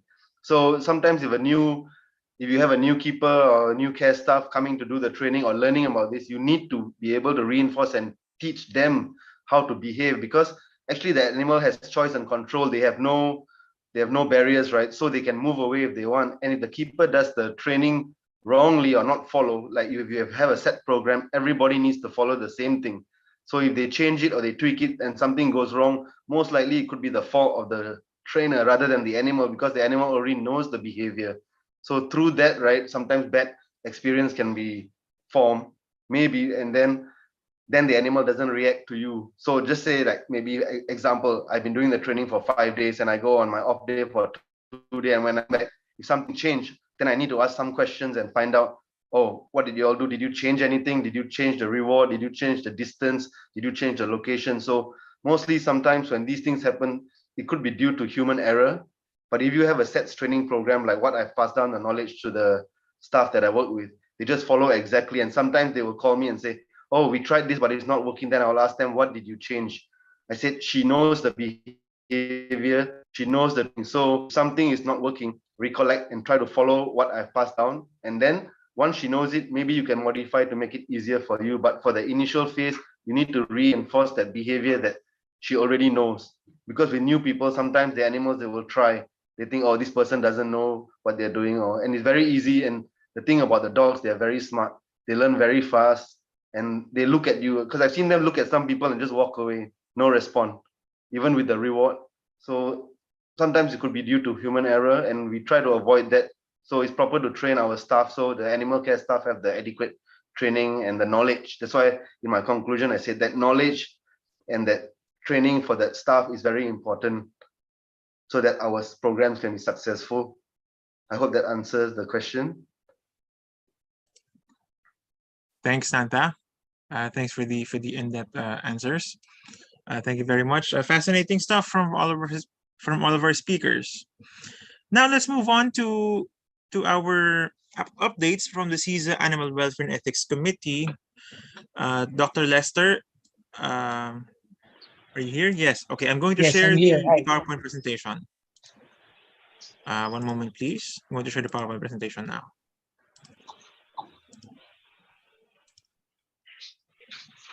All right.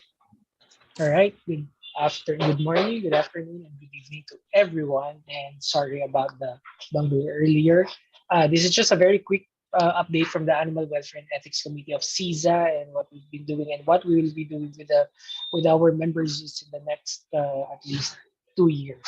So next slide, please. All right. So we will just discuss this very quickly. Next slide, please. All right, in between 2017 to 2019, we established the animal welfare guidelines of the SEAZA, and we started with 4 countries. We were supposed to do this in 2020, but we know that COVID happened, so we were only able to do the training of the rest of the member countries this year. So in 2021, and we did it online. So we did the training for Malaysia, Philippines, Singapore, and Taiwan. We were supported by Indonesia also and Vietnam during this training. So the objective of the training, similar to the first batch, was to field national auditors who will become the auditors, the local auditors for the member countries. It was also a review of the audit procedure and the documents that we have. And we did actual training, live training or live practice of the auditors, which we did a virtual presentation also. And we did self-evaluation from Indonesia, Thailand, and Vietnam. These were the 3 countries that were first trained and that had the first set of assessments in 2019. Okay, next slide, please. So the training proper involved the nomination and selection of 5 national auditors by the AWIC officers from Malaysia, Philippines, Singapore, and Taiwan. And these were trained and supported also by the national auditors already certified from Indonesia, Thailand, and Vietnam. Next slide, please. It was a virtual training held on November 26, 2021. We were working with Wild Welfare on this training, and all of the documents were detailed and discussed to the participants. Next slide. There was a physical practice audit held from November 26 to December 9, so 5 species from each of the participating zoos and members of this training were asked to be audited based on the welfare guidelines. We have representatives from the carnivore, primate, herbivore, and avian and reptile groups. They use the SEAZA welfare standards, and a lot of the findings that they saw on their evaluations were under the unacceptable and questionable classification, and there were corrective actions given and timelines. And the audit presentation was held on December 10, 2021, after the participants did their individual audits. Okay, next slide, please. So coming from this, it means that all countries, all member countries of the Southeast Asian Zoos and Aquariums Association already have their own national auditors, which means we can proceed, given that the COVID restrictions are being lifted already, that there will be face-to-face reevaluation and training and actual audits that are being done. Thailand has been very active with this. The Philippines has started on this also. We are scheduling late this year or early next year for Singapore. Indonesia and Malaysia has been conducting their own audits also. And then in 2023, we will be completing the required number of zoos that will be audited from our membership. Okay, next slide, please. Okay, this update is just a reminder also for all member zoos to be ready, to be compliant, and to be aware of our welfare standards, and to be able to implement these audits and improvement in our facilities based on our welfare standards and requirements. Thank you very much.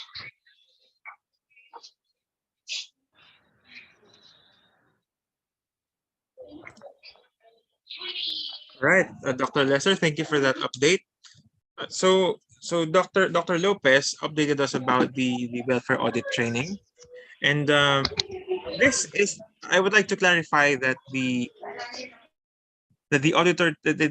welfare audits are a privilege granted to our SEAZA members, and we would be glad if we could have more of our members be certified by our SEAZA welfare auditors.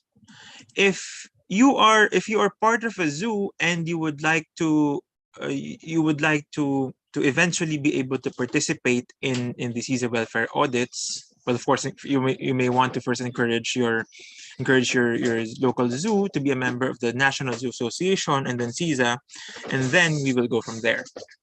Because the SEAZA standards have been available for quite some time now, and they're pretty good. They're actually very good.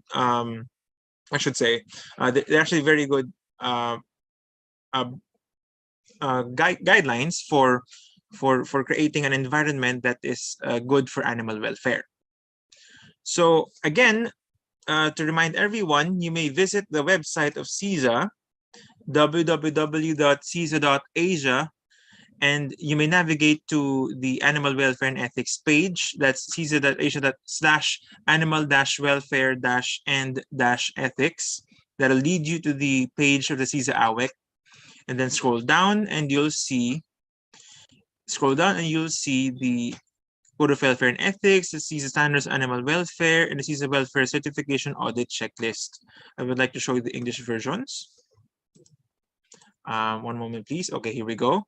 So these are the documents that you will find in the AWEC page. So these are the SEAZA Code of Welfare and Ethics, the SEAZA Standards in Animal Welfare, and the Welfare Certification Audit Checklist. I would propose that everyone who's looking at this and are in the zoo business would use these files, which are readily available, to try to make a self-assessment and do the necessary changes, even without the benefit of the welfare audit, because these documents have been collated not only through the efforts of the SEAZA AWEC, but also to the efforts of wild welfare. And it'll be great if we'll all be on the same page, at least within the region.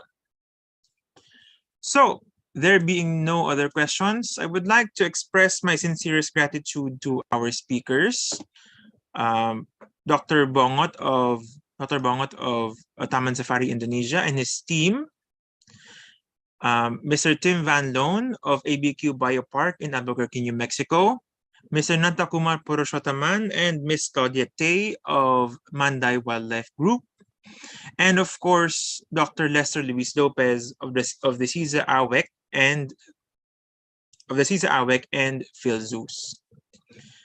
So the SEAZA World Webinar Series is brought to you by the Philippine Zoos and Aquariums Association and sponsored by 101 Zoos of Israel.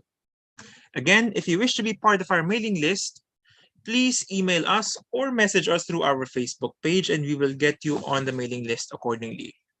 Some reminders, we have at least one more episode of the SEAZA Wild Webinar Series for this year next month in July. We will have the details for you as soon as we have them available. In November, we have the 2022 SEAZA conference, which will be held in Indonesia, hosted by the PKBSI. More details about this, including the call for papers, registration, the mode of delivery, will be posted on our website and our Facebook page as soon as the details become available to us.